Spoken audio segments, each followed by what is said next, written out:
Hi, my name is Leland Smith, and I'm a jeweler, a design and repair jeweler, and I have been for over 42 years.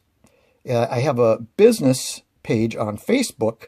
It's called Professional Jewelry Repair, and I would recommend that you go there and take a look. I've got quite a few videos on there now, and pictures of projects that I work on. And this is the last step, and this will be the last video on this particular one.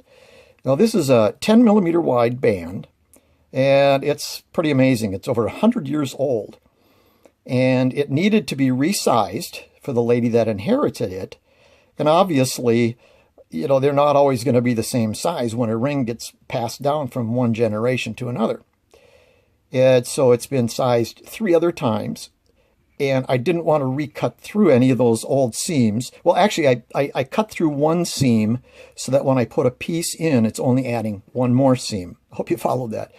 But anyway, you don't want to end up with too many seams on a ring because that, it compromises the strength of the ring. And one of the other things that I ran into here is as I was soldering the new piece in, the seams from the old sizing started to reflow a little bit, and there were 3 other seams. And what ends up happening is the gold in those seams will bubble a little bit, and you end up with pits on the surface.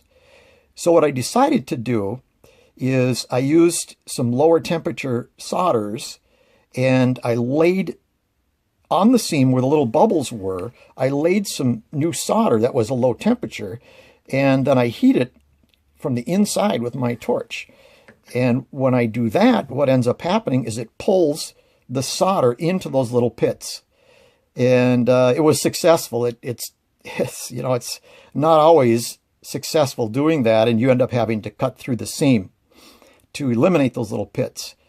And the problem with that is, you'll end up repolishing and refinishing the ring in that area, and you risk thinning the ring out a little bit. But this was a success. Looks good, doesn't it? Amazing. This ring is over 100 years old. Look at that shine. Isn't that incredible? That's what you can do with fine metals such as gold and sterling. There you go.